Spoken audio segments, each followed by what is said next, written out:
Good evening, কেমন আছেন সবাই? আশা করি সবাই ভালো আছেন। আমরাও আলহামদুলিল্লাহ ভালো আছি। তো আজকে এখন বিকেল, তো বিকেল 4:17 বাজে। এর মধ্যে আমার হাজব্যান্ড কিছু বাজার নিয়ে আসছে। তো বাজারের মধ্যে মিল্কও ছিল, মিল্ক শেষ হয়ে গিয়েছিল, ওই জন্য আনার ছিল। তো এগুলো নিয়ে আসছে, আরও সাথে কি নিয়ে আসছে তো সেগুলোই দেখাচ্ছি। এখানে নিমকি নিয়ে আসছে, তো আমি কিছুটা খেয়েছি, আরও রয়ে গিয়েছে। এখানে পাকোড়া নিয়ে আসছে, তো সেটাও রয়ে গিয়েছে, তো যেটুকু খাবার খেয়েছি। আর এগুলো হলো কাঁচা সবজি। আমি বলেছিলাম বেশি করে সবজি নিয়ে আসতে। তো আমি এখন থেকে ভাবছি একটু খাবার দাবারটা করব। তো কাঁচা সবজিটা একটু বেশি খাবো, সেটাই ভেবেছি। এমনিতে তো প্রপার ডায়েট তো আর করা হয় না, তো যেটুকু পারি সেটুকুই করব। তো ওই জন্য তরকারি কাঁচা সবজিটা একটু বেশি নিয়ে আসতে বলেছি।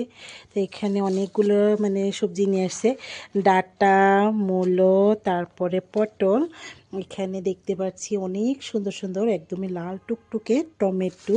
তো টমেটোগুলো বের করে নেই। আর তারপরে দেখছি এই যে কাঁচা কলা, এগুলাকে আমরা আনাজি কলা বলি, তো সেগুলো নিয়ে আসছে। তারপরে শসা নিয়ে আসছে, এগুলো একদমই লোকাল শসা। তো লোকাল শসা, তারপরে এখানে পেঁপে, আর এগুলো হলো আমরা। তো আমরা আমার তেমন খাওয়া হয় না, নিয়ে আসছে যদি তাহলে একটু একটু দেখি খাবো। এগুলো আবার আমার মেয়ে পছন্দ করে, আমার মেয়ে খায়, আমার জাওয়ে খায়। ওরা আবার আমরা বা যে কোনো টক জাতীয় ফল ওরা বেশি পছন্দ করে। আমি ওদের মতো এতটা পছন্দ করি না, তো একটু একটু আর কি খাই। এখানে টমেটোগুলো একদমই অনেকটাই ভালো টমেটো, যেগুলো একটু বালি বালি টমেটো, সেগুলো কিন্তু কিছুর মধ্যে দিলে সুন্দর করে গলে যায়, এগুলো রান্না করলেও ভালো লাগে, সব দিক দিয়েই খাওয়া যায়। তো যাই হোক, এগুলো সব কিছু এখন গুছিয়ে রেখে দেব। দেখতে পাচ্ছেন অনেকগুলো সবজি নিয়ে আসছে। তো আমি এখন থেকে ভাবছি একটু দেখি কতটুকু করতে পারি, একটু ডায়েট করার ট্রাই করব। এই তো দেখুন অনেকগুলো সবজি।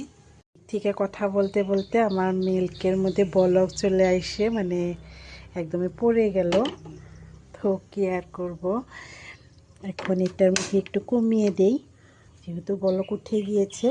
আসলে আমার উচিত ছিল আগেই এটা কমিয়ে দেওয়া। এখানে অনেকটাই মিল্ক পড়ে গিয়েছে। যাই হোক, এগুলো এখন গুছিয়ে রাখি।